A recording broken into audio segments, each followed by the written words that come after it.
Good morning, everyone. My name is Naomi Eric Leonard, and I am Professor of Mechanical and Aerospace Engineering and Director of the Council on Science and Technology here at Princeton University.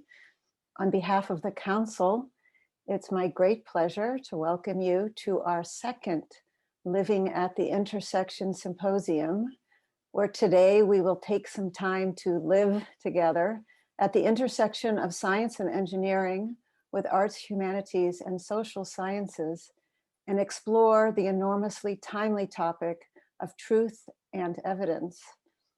At the Council on Science and Technology, our core mission is to advance STEM literacy across Princeton and beyond.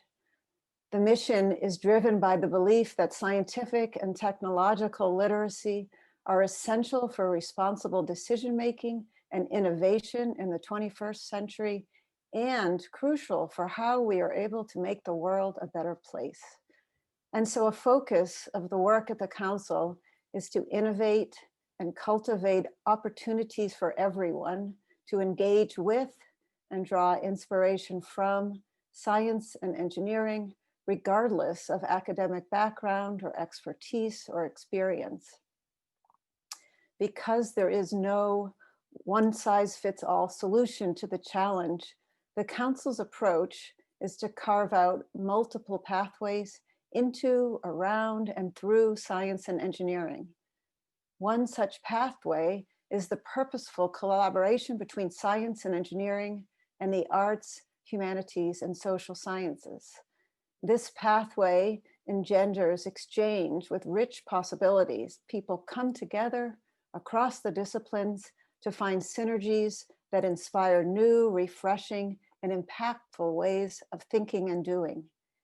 And it is this pathway that brings us to our purpose today, to come together across the disciplines to find new, refreshing, and impactful ways of thinking and doing on the topic of truth and evidence. Moreover, we come together on the eve of the US election and at a moment in time when having conversations about truth and evidence could not be more important.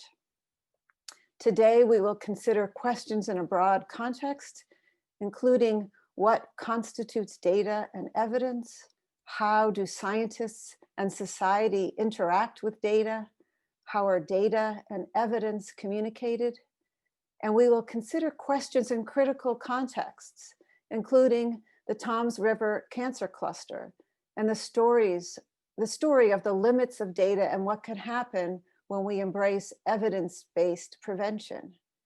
The science behind psychoactive substances, drug use, and society's response to it, and how some drug policies have resulted in racial discrimination, marginalization, and preventable deaths.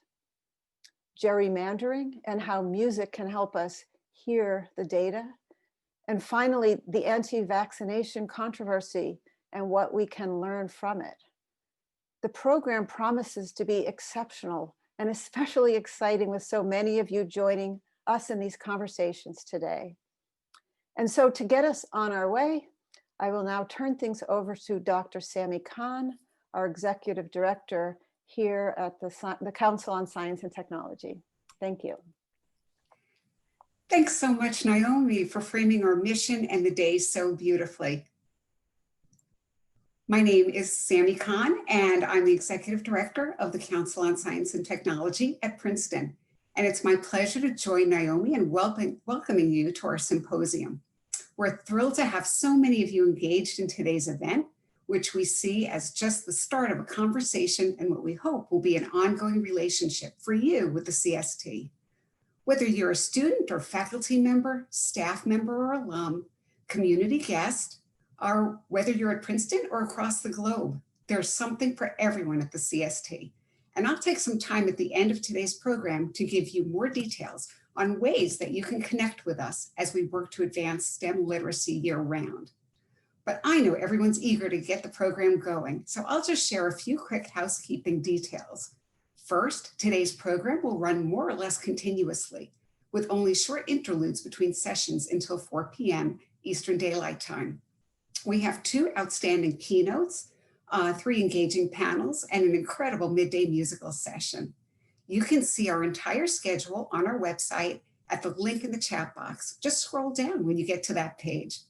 We'll also provide cues throughout the day so that you'll always know what's coming next. And I have no doubt that you are going to be captivated and will not want to move from your screen today. But just in case you need to leave for some reason, you can log out and log back in using the same link you used this morning. And please feel free to come back in at any time. Your entrance will not disturb anyone. Now, although we're virtual, we still very much want to hear from you. So please send us your questions in the Q&A box at the bottom of your screen. You don't need to wait until the start of the Q&A sessions. Just feel free to send your questions as they come to you. We'll address as many questions as possible, but just in case your question isn't answered, have no fear. As I said, we'll be working to ensure that today is just the start of the conversation. And now it's my pleasure to introduce a dear colleague and friend of the CST. Mike Lemonick is a visiting lecturer in astrophysical sciences, freshman seminars, and the Princeton Environmental Institute at Princeton University. An opinion editor at Scientific American, he's also written for National Geographic, The New Yorker, Time, and he's also written a number of books as well. And fortunately for the CST, he's the instructor for one of our courses we sponsor here at Princeton on writing for science. Mike is going to be introducing our morning keynote speaker. So thanks so much again to all and have a wonderful day. It's all yours, Mike. Good morning. Good morning. Thank you, Sammy. My father was actually on the faculty at Princeton for many years. He was a dean and he ran a lot of meetings and gave a lot of talks. And his admonition was always to the person who's introducing to be brief and then be seated. I'm already seated, but I will be as brief as possible. It will be tough with the person I'm about to introduce. So there's an old saying you've all undoubtedly heard, certainly to your dismay. It goes, that those who can do, those who can't teach. It's supposed to be clever, but you all know how ignorant it is, given that most of you here are striking counterexamples to those nonsensical words. But you'll forgive me, I hope, if I can't think of a better counterexample than my friend Dan Fagin. That he can do was evident to his readers at Newsday, where he reported on the environment for many years. And it became unmistakably clear to everyone else in the world when he published his best-selling book, Tom's River, in 2014. You can read about all of the awards and honors it has earned on this symposium's website. All I'll say about that is that I vividly remember waking up one morning, signing into Facebook, and seeing a post from Dan, which said simply, self-effacingly, and almost in bemusement, I seem to have won the Pulitzer Prize. Quoting from the New York Times, which did a glowing review, as did many publications of this book, the Times said, it's high time that a book did for epidemiology what John Krakauer's best-selling Into Thin Air did for mountain climbing. Transform a long sequence of painfully plodding steps and missteps into a narrative of such irresistible momentum that the reader not only understands what propels enthusiasts forward, but begins to strain forward as well, racing through the pages to get to the heady views at the end. And such is the power of Dan Fagin's Tom's River, surely a new classic of science reporting. The Times was absolutely right, but to be honest, his extraordinary skills as a reporter and storyteller are not the first thing I associated with Dan. Instead, it's the much quieter role that he plays as the director of the graduate level Science, Health, and Environmental Reporting Program, also known as SHERP, at NYU. I know from teaching as an adjunct in that program and speaking with dozens of students, both current and former, that he is the quintessential teacher. He cares deeply about his students and their success and does everything he possibly can to ensure it. And in fact, once they leave the program, they enjoy great success, turning into award-winning reporters, writers, podcasters, videographers, and, as you'll discover in session 2 today, data visualization specialists. When my own students at Princeton come to me for advice about where to go for graduate training in journalism, I tell them about the 4 or 5 best places in the country, including my own alma mater, Columbia. But then I advise them to go study under Dan if they possibly can. Those of us who work as professional science journalists consider a degree from the SHERP program a mark of true excellence. and it's due to the man you're about to hear from. Dan Fagin can do, and he can teach, and he does both at the very highest level. I could go on, but mindful of my father's instructions and the fact that all introductions must end, I now give you Dan Fagin.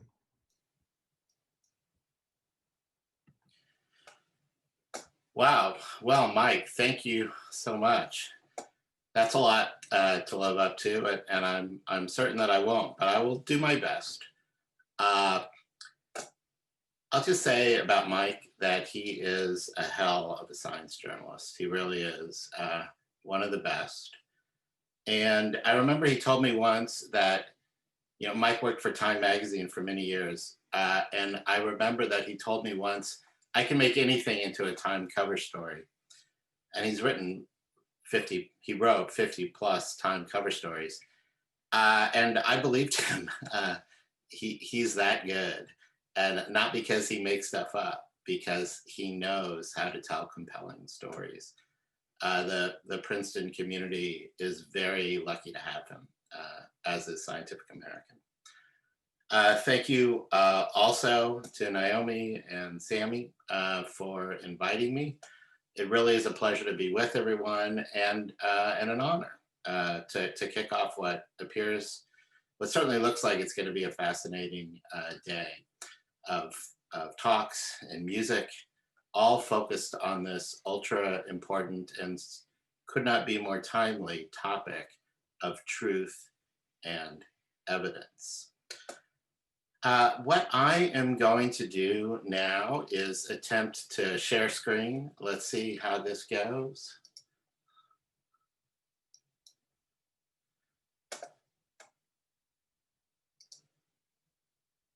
Okay, I hope everyone can see that as well as hear me. Call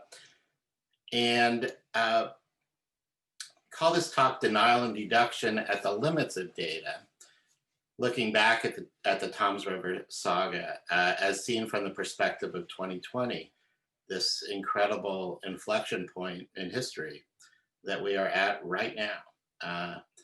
And it was really great to be invited by Sammy to do this talk, and I was eager to accept, because there really are some important limits, some important lessons from the Toms River saga for us right now. What went wrong, very wrong in Toms River, and then ultimately what went right. So it's really gotten me thinking about sort of how the more things change, the more things stay the same, and you know how timely this story still is.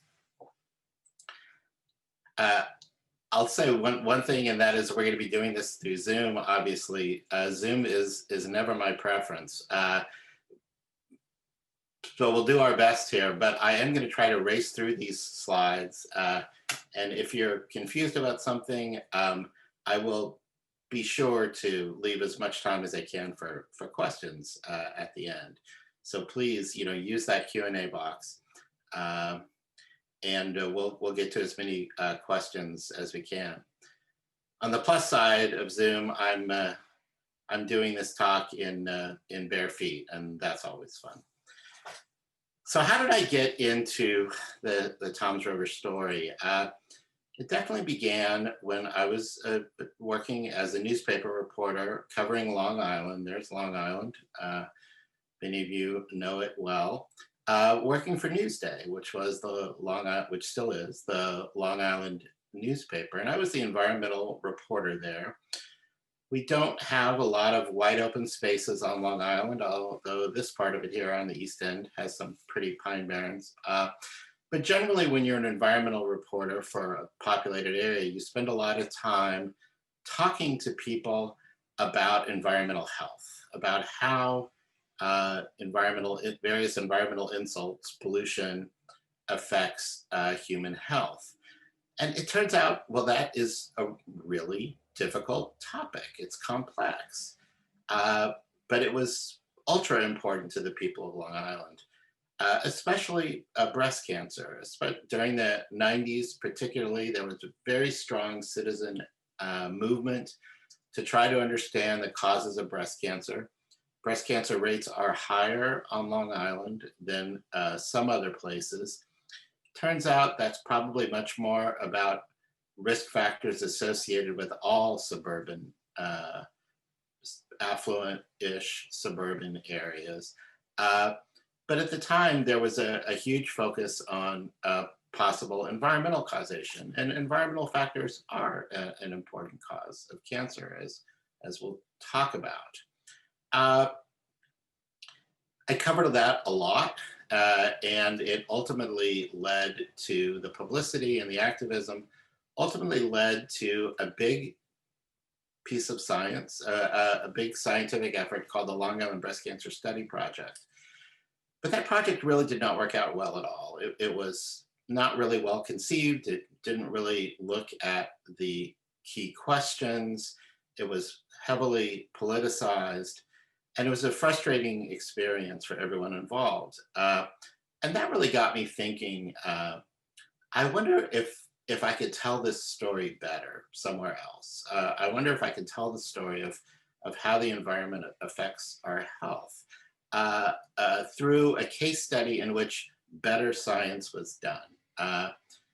And the reason that really caught my attention was that the more I learned about epidemiology, the more I realized its limitations. This is David Ozanoff. He's a friend of mine, professor emeritus at Boston University School of Public Health. And he has a kind of a wry definition of a public health catastrophe. He says it's a health effect so large that even an epidemiological study can detect it. That's a little epidemiology humor. But really this definition has to be updated for 2020, because now in the midst of this pandemic, we're seeing epidemiology in a different way. What Ozanoff was really talking about was chronic disease epidemiology, non-infectious disease epidemiology, which is really very tough. And if you think about it through common sense, you realize why. For a disease like cancer, there can be a very long period of time between the various triggering events, mutational events, and the onset of a diagnosable cancer. 5 years, 10 years, sometimes even longer. And similarly, if you're trying to sort of associate risk factors with a chronic disease like heart disease, it can be very difficult because we're exposed to so many risks. On the other hand, an infectious disease like COVID that we're dealing with right now, a viral, highly infectious, airborne virus, epidemiology is much more reliable. And I don't want anything that I say today to shake anyone's faith in the epidemiological models tracking COVID, because they've been quite accurate, whether we're talking about the University of Washington one or the Hopkins disease one. They haven't been perfect. And as always, the more we learn about the disease, the more we modify these models, but they've been excellent. And so I don't want there to be any misunderstanding about that. But chronic disease epidemiology is very tough. It's very hard to answer the questions that really plague people. You know, when they say, well, why is there so much cancer on my block? Or why is there so much cancer at the office where I work? They want answers, and it's very difficult to give them those answers.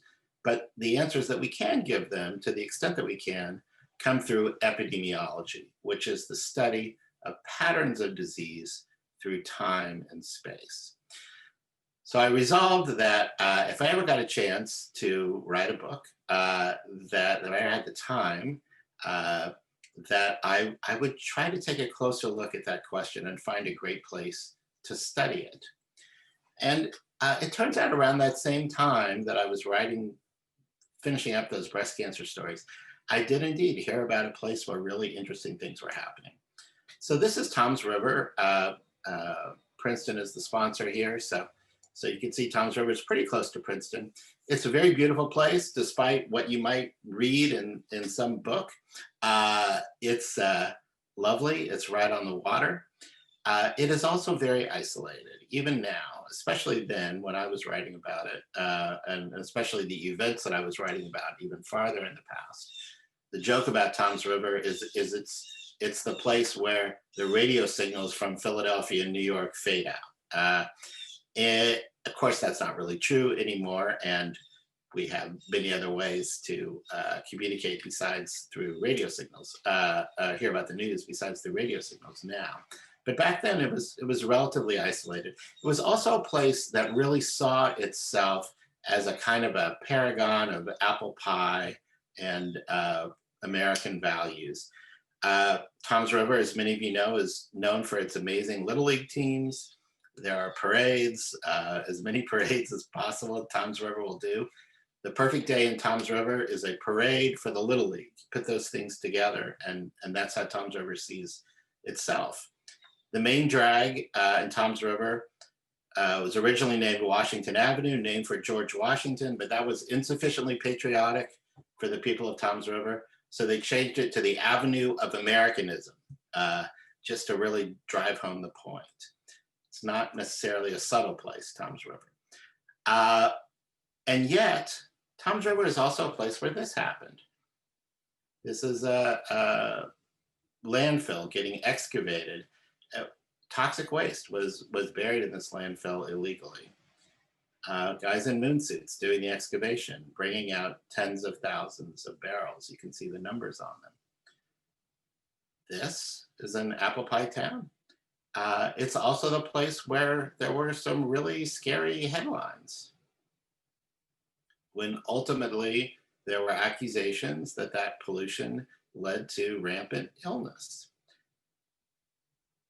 I found that juxtaposition between Tom's River's view of itself as an island, a safe zone, and this happening right within their borders with at least the tacit permission of the people who lived in Tom's River.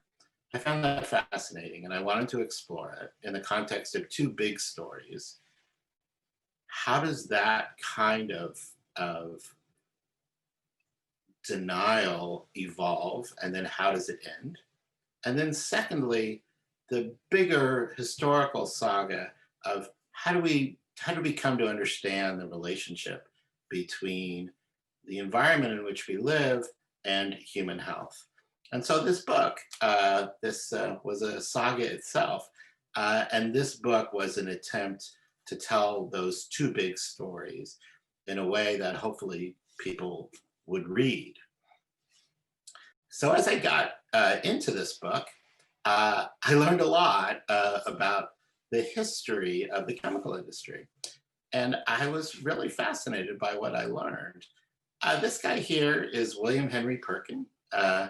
He was the Mark Zuckerberg of his day.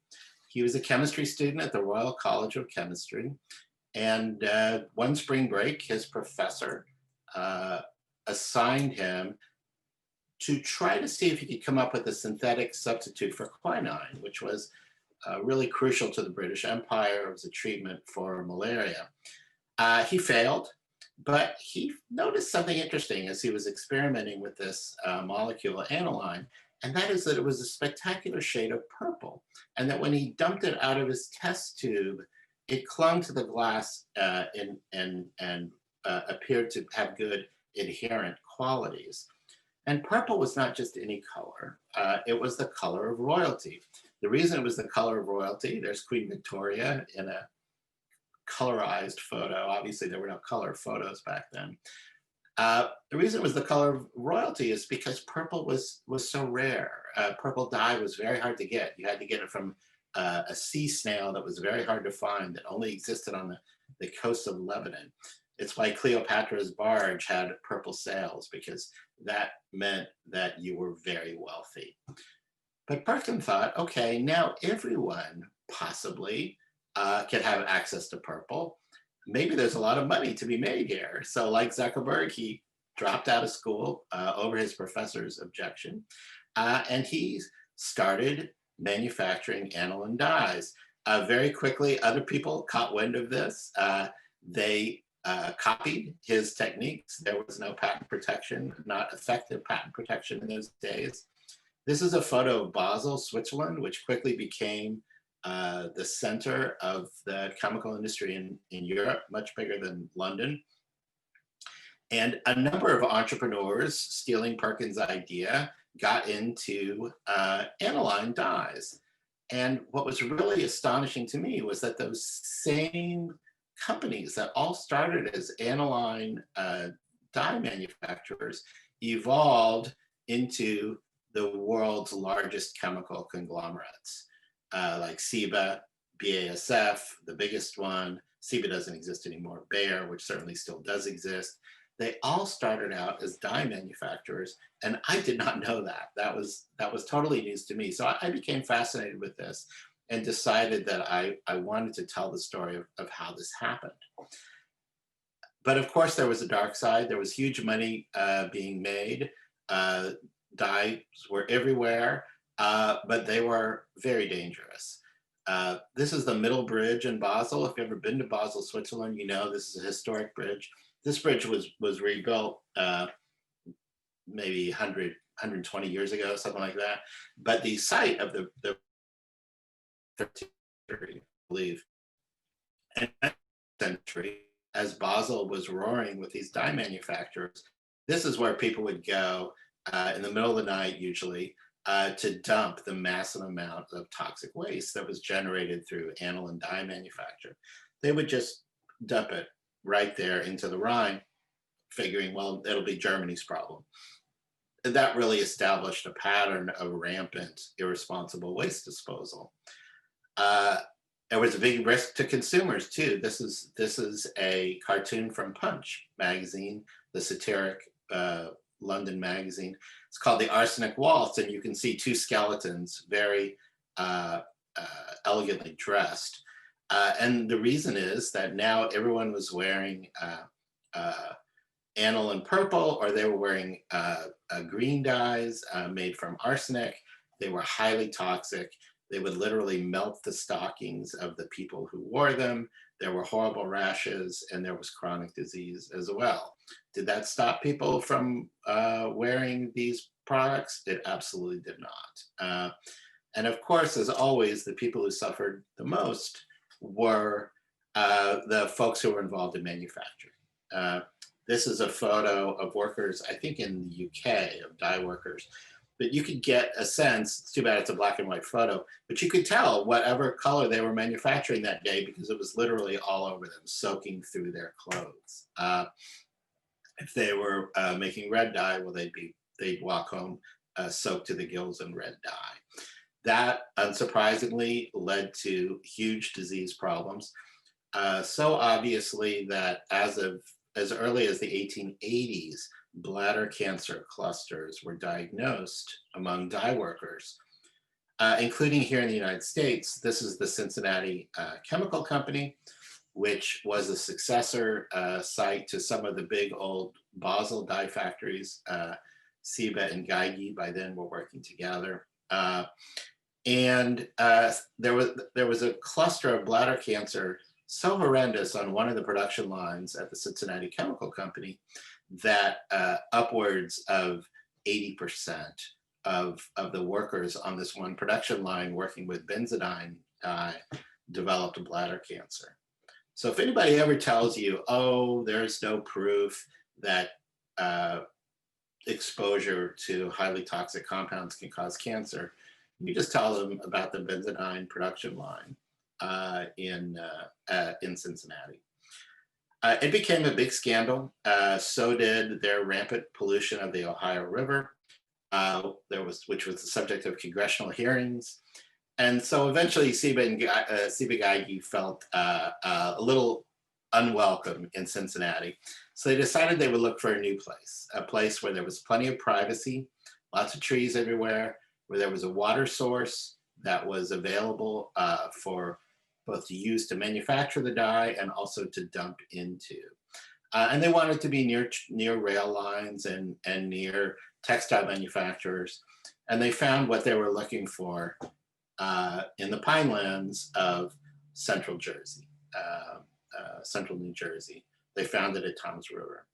So this is a photo of the photo and then an overview of the aerial view of the Toms River chemical plant. At the time, it was called Toms River Chemical when it opened up. At its peak, it had 1,300 employees in 1968. A $35 million payroll, which was massive for back then. It was really the most important private employer south of Newark and east of Philadelphia.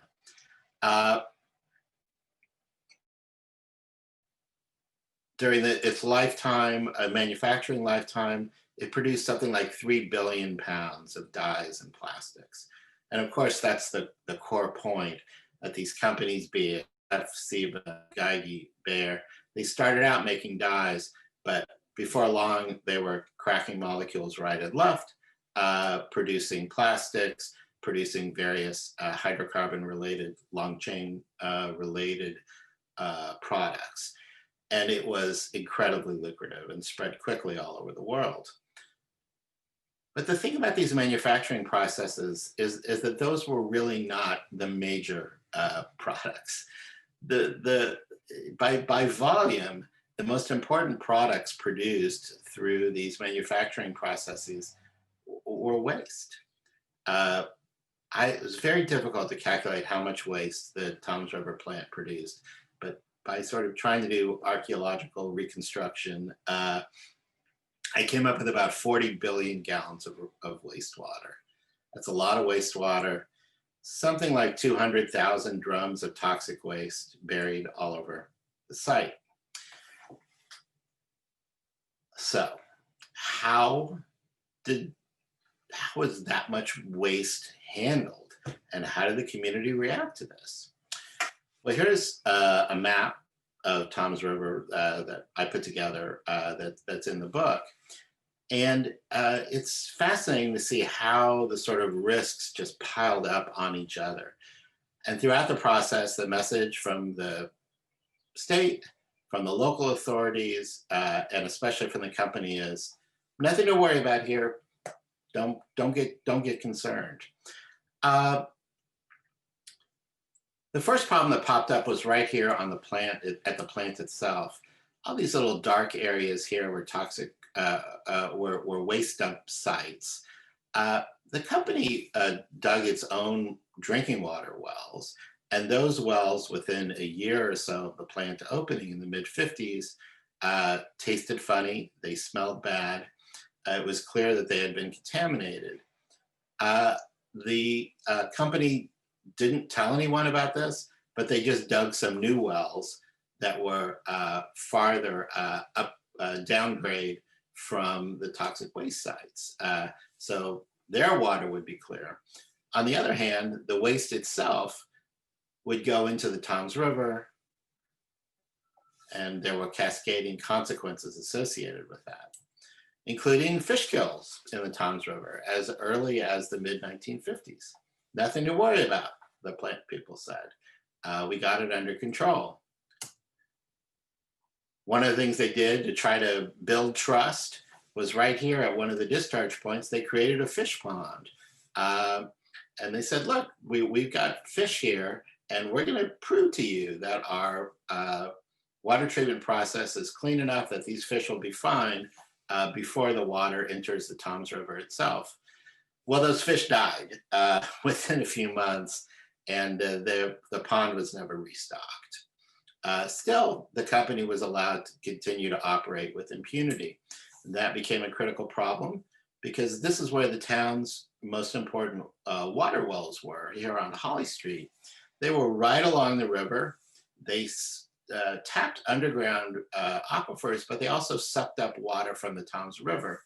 So as the company dumped, the Holly Street wells slurped up that contaminated water and distributed it all over town. The water started to taste funny, and the folks from the company who worked in town recognized that smell and that taste. It was the same thing they had smelled and tasted in their own water. They told the water company, don't worry about it, we've got it covered, we're going to do something about this. So what did they do?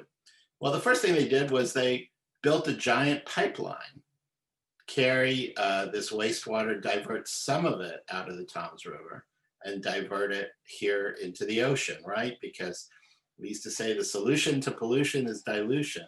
Ocean's a big place, they won't even notice it. Actually, they did notice it.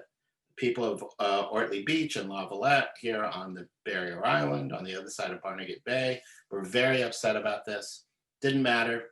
The company not only used the pipeline, it imported waste because it had excess capacity in this pipeline. It imported waste from other industrial companies all over New Jersey and said, hey, come rent some space in our pipeline. We'll make some money off this, and you can do ocean dumping too.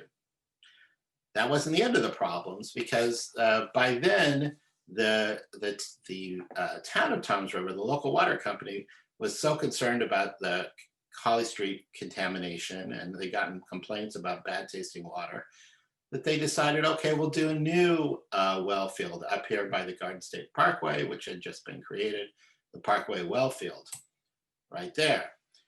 Well, those wells by the early 1980s were starting to taste funny too.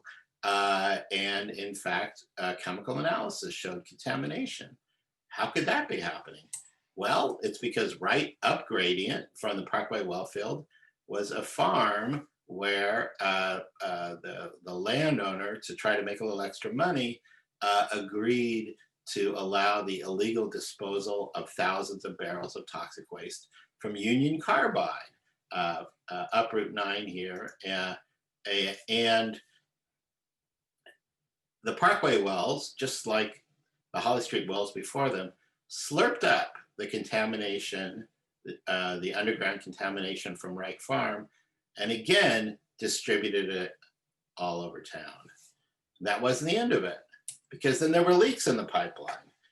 This one in 1984, in a very busy intersection.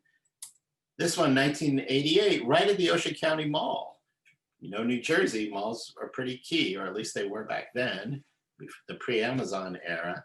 And so there was no hiding the gradual accumulation of problems in town. It's quite amazing, really. And by then the company was becoming less popular, and ultimately plans to expand the Toms River chemical plant were stopped, in part due to local opposition. But the plant was still operating, and it continued to operate even here in the so-called core zone of Toms River, when several people, led by Linda Gillick, noticed that, hey, there seemed to be a lot of childhood cancer cases in town. And like a number of people in Toms River, she wondered whether the Ciba-Geigy chemical plant had something to do with that. Here's Linda. That's not her child, but she did have a son. She has a couple of now adult children. One of them is her son, Michael Gillick, who was diagnosed with neuroblastoma before he was even born. That's a cancer of the central nervous system.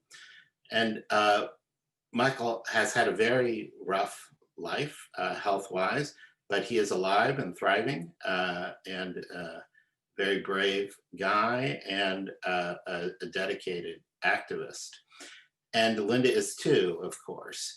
And she began to make a map. She was engaged in what is sometimes called popular epidemiology, because she was certainly not a professional. She was a school teacher, retired. And she put a map up on her living room door, and she started keeping track of the cases that she heard about, because she would be in the various hospitals all the time with Michael. And she would fill the time talking to other parents, and she kept hearing about people from Toms River. So why did she have to do this herself? Well, because there were lots of reasons why professional epidemiologists were very skeptical of cancer cluster investigations, especially among residences.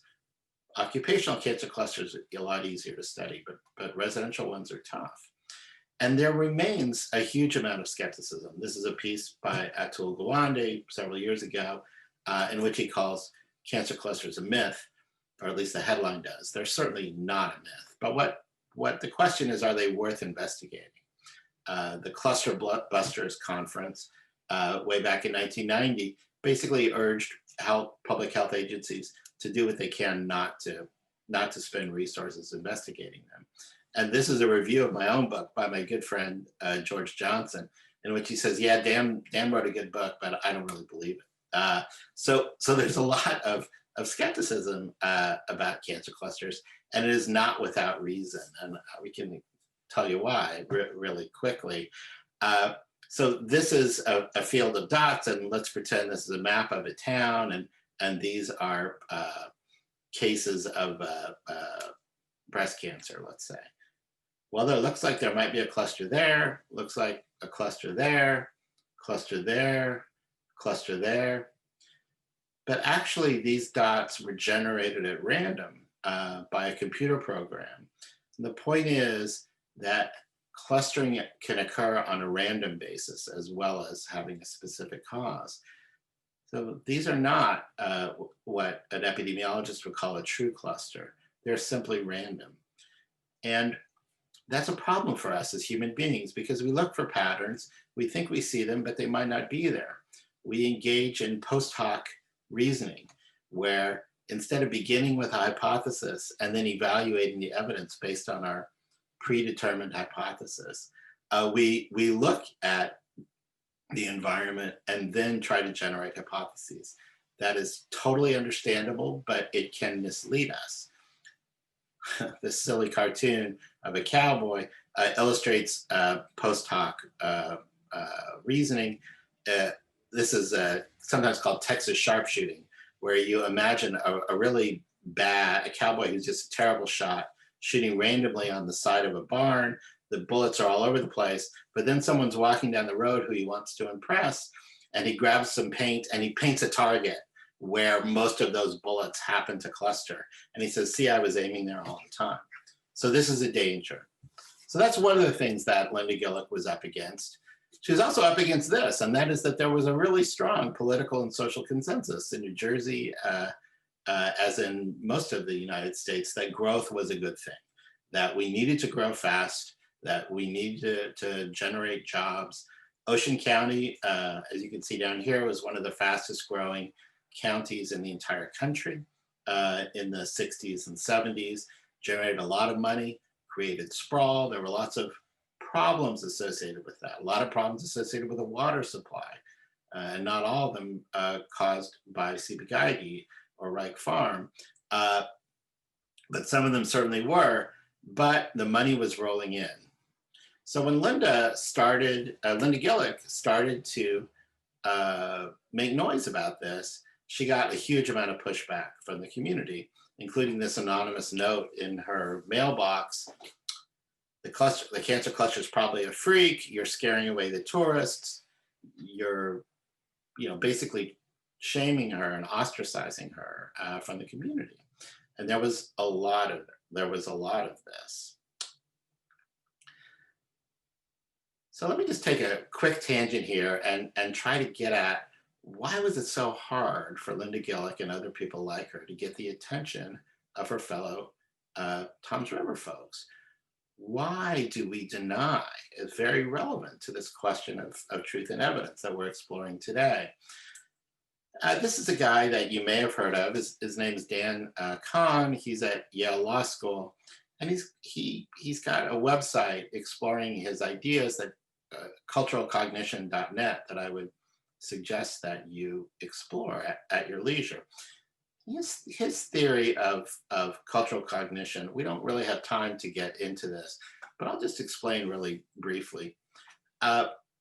What Dan Fagin does is he tests people along two different scales. He will test their ideology and classify them as liberal Democrat or conservative Republican, and then he'll also test their science literacy.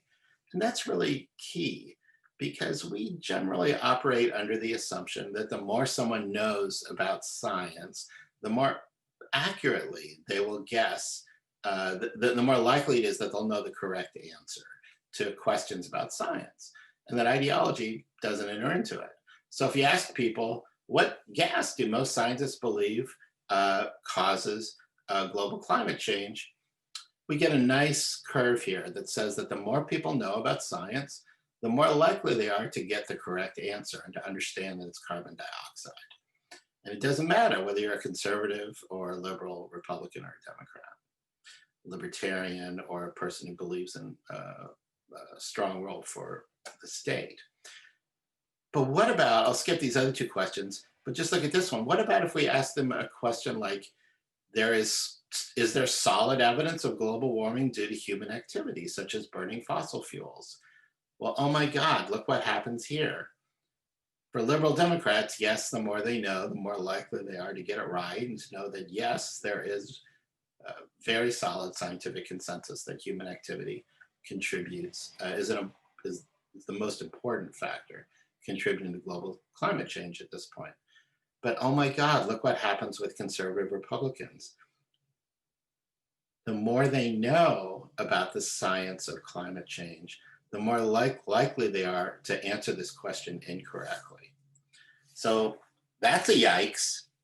And it suggests that if an issue is culturally freighted, a group identifier, polarization and denial actually increase as knowledge increases. So imagine that. The more people know, the more we split.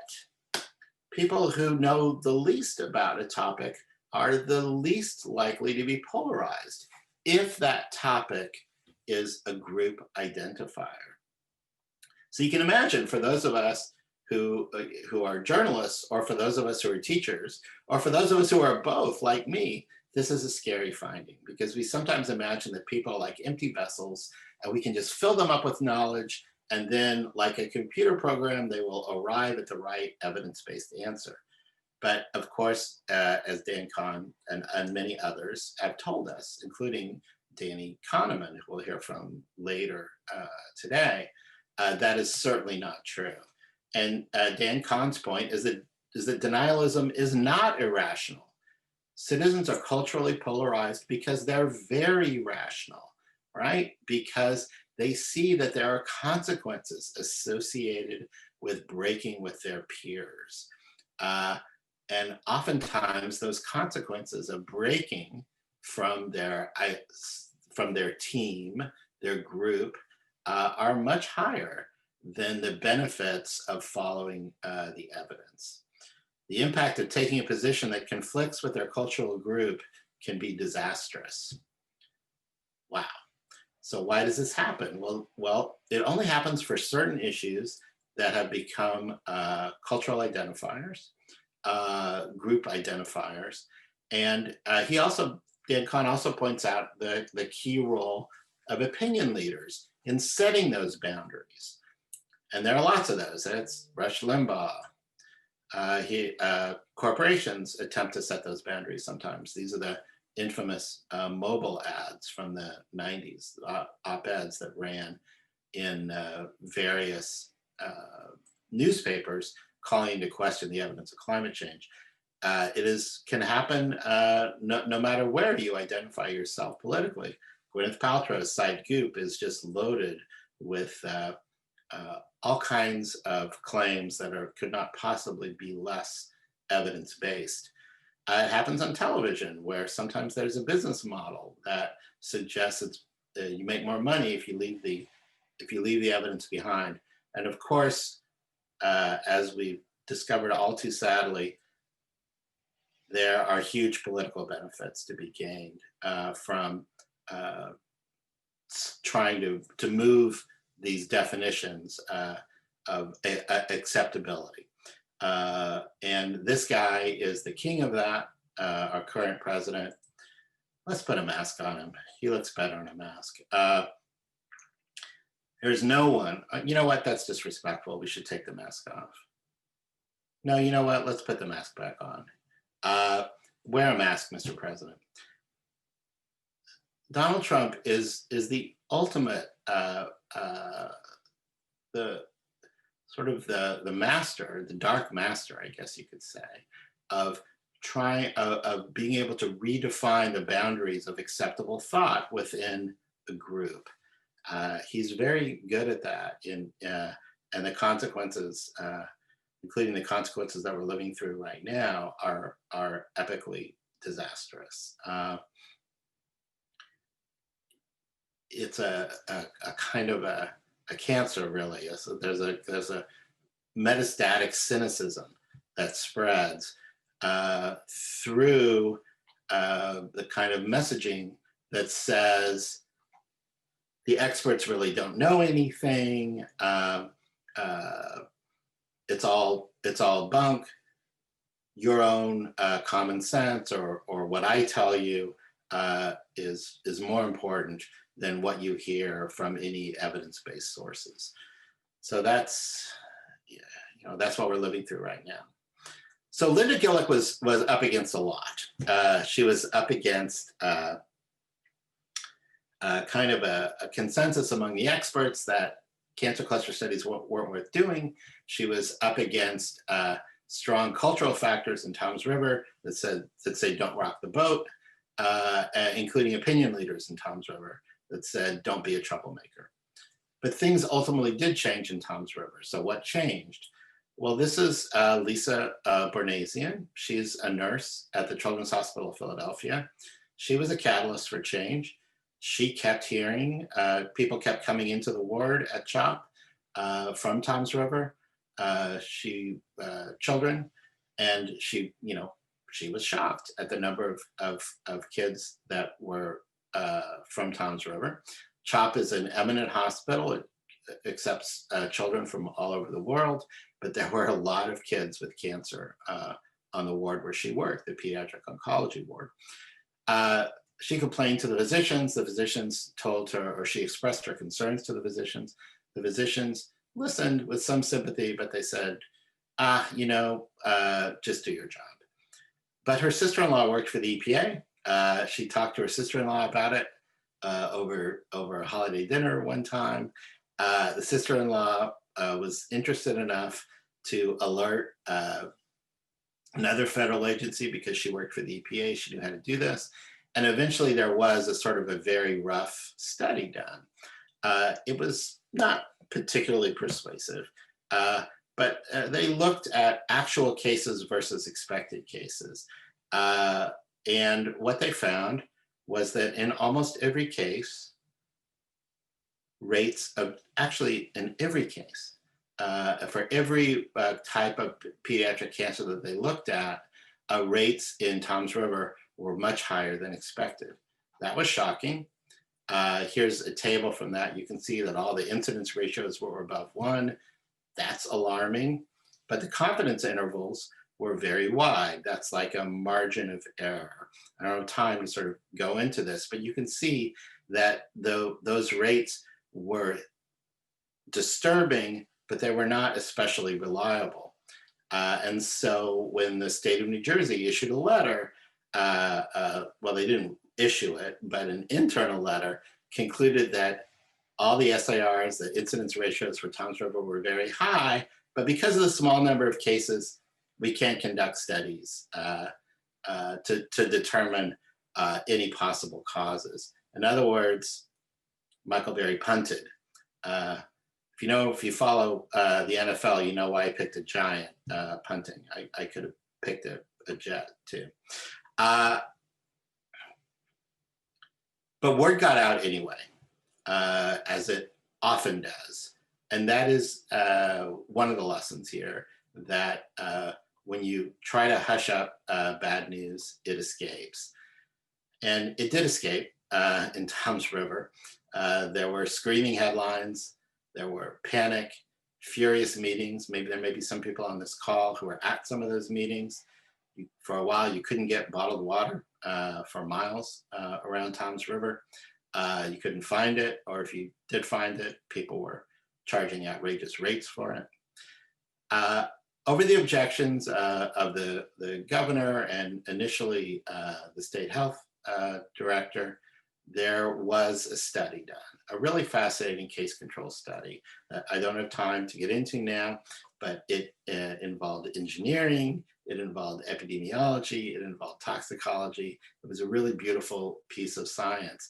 And it came to a really startling result. And that is that took 7 years, took that study even longer. That study took even longer to finish than my book did. But it came to the shocking conclusion that for air emissions from the Ciba-Geigy plant and for parkway well water for girls with leukemia, that there was a dose-responsive, statistically significant result. In other words, the more likely you were to breathe that air or to drink that water, the more likely you were to get sick.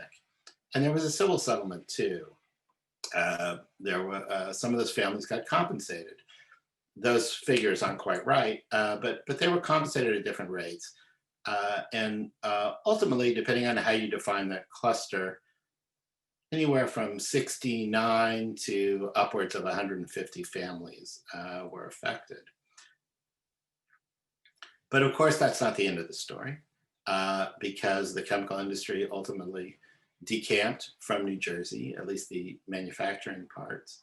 But it moved to Cancer Alley in Louisiana, among other places. Then it moved overseas. This is Chongqing, China. Huge metropolitan area in China, 25 million plus. This is the Children's Hospital of Chongqing. The cancer ward, the pediatric cancer ward, is on the second to last floor, second highest floor. That's my memory anyway. And it was heartbreaking to spend time there in Chongqing and talk to these families and hear their stories. And of course, some of them were attempting to do popular epidemiology too. It's very difficult to do in China, in these teeming metropolitan areas. But there are cancer activists working in trying to map so-called cancer villages in China. And of course, that's still not the end of the story, because the cycle continues. As China develops, as standard of living improves, the chemical industry looks for new places to go. Places where environmental regulation is lower and places where labor rates are cheaper. So today's Chongqing, maybe tomorrow's Indonesia or India or Africa. So the question is, to paraphrase the old spiritual, will the cycle be unbroken? Are we stuck? Basel to Tom's River, to Chongqing, to whatever comes next? I believe the answer is no. I don't think so. I don't think we're fated to this at all. One of the important reasons is that public health interventions can work. This is a chart of leukemia incidence per 100,000 kids, 5-year running average. This is Tom's River, and this is the New Jersey statewide average. The broken line is New Jersey statewide. And you can see that, of course, it's choppy. These are small numbers. Childhood cancer is still relatively rare. Leukemia is even rarer. So even if you have a cluster of leukemia cases, it's still not going to be a lot of cases. So there's going to be a lot of jumping around, even with a 5-year smoothed average. But you can see that right around here, filters were finally put on the Parkway wells, and a little bit earlier, the plant stopped manufacturing, so air emissions stopped, and pump and treat began for the underground aquifer that was contaminated.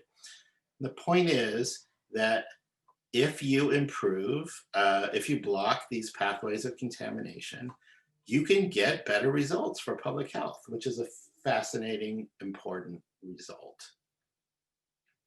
So what do we do now? We're really running out of time here, so I'm just going to race through these. But I do think there are important things that we can do. We can make peace with uncertainty in public health and prioritize evidence-based prevention. We can make much better use of big data.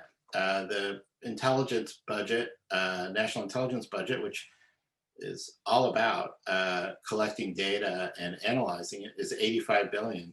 The EPA, there's plenty of data collected, but the real money is in analysis. The real costs are in analyzing environmental data, we only spend about $9 billion on environmental protection in this country, compared to 85 billion plus on intelligence collection.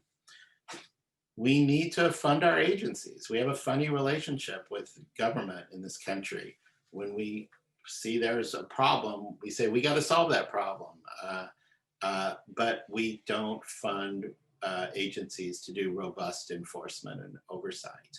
And then when they don't, we see more problems and we blame government for that. That's a kind of a vicious circle we have to break.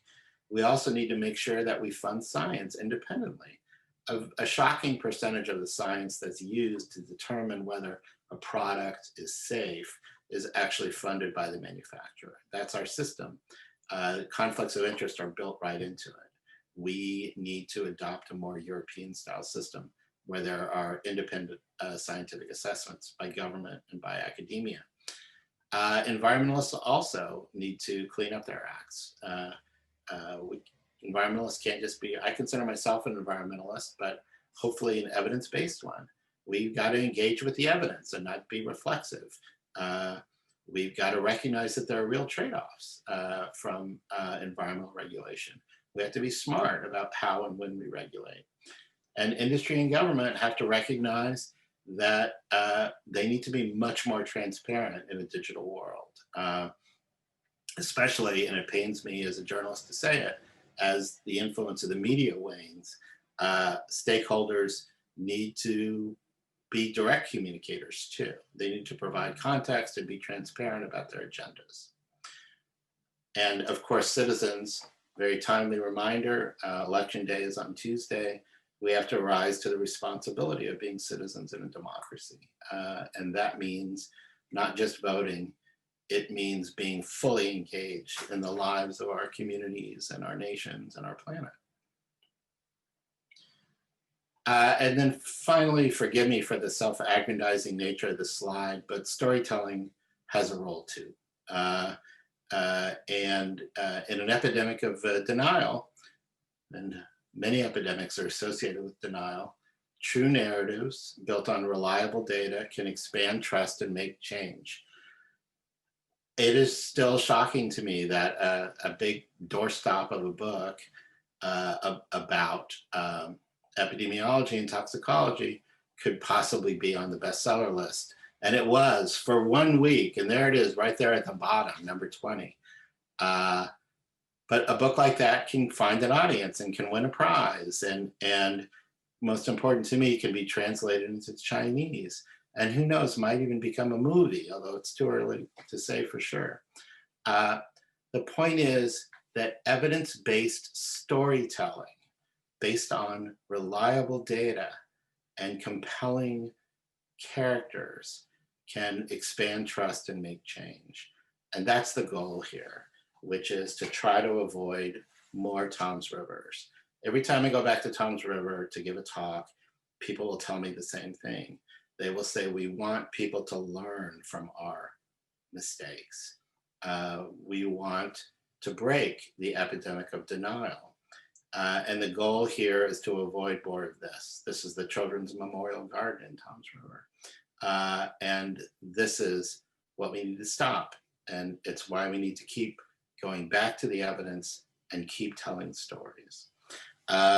So thank you very much for listening to me. And I hope we have time for at least a few questions. I'll just end with one more slide. People have asked me already what I'm working on now. It's a book about the future of life on the planet, focusing specifically on monarch butterflies, which are quite amazing.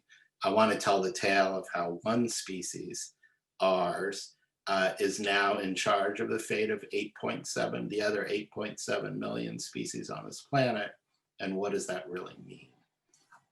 So thank you so much for listening, and I would be very glad to take your questions. Hi, Dan. Thanks for the really compelling and at some points really alarming talk, especially your thoughts just now at the end. So everyone, I'm Penelope Georges. I'm Assistant Director of STEM Education here at the CST. We have time for just a couple questions before our break. We had a question email that was similar to one just posted in the Q&A. Have there been any follow-up studies assessing potential health impacts? Specifically, someone had emailed that in the local news in April, 5 more wells were found in Toms River. So can you comment on that? I can. I'm no expert on current conditions in Toms River, and I really would not want to present myself as such. Because so much happened in Toms River and there was so much publicity, when things happen now in Toms River, everyone is very quick to blame Cpigagi and or Reich Farm. My own view is that in general, environmental conditions in Toms River are pretty good. They're at least as good as is typical for an affluent suburban, semi-affluent suburban area in the industrial corridor of the Northeast. So it's wrong. I really hope people don't read I hope people read the book, but I hope when they do read the book, they don't interpret it as, well, I shouldn't live in Toms River now. That is certainly not true. So I do know that there are continuing controversies over contamination plumes in Toms River. I cannot say that either the pipeline or the plumes from Reich Farm or Cpigagi are responsible for specific contamination events. That requires careful evidence-based study involving engineering reconstructions and careful environmental measurement.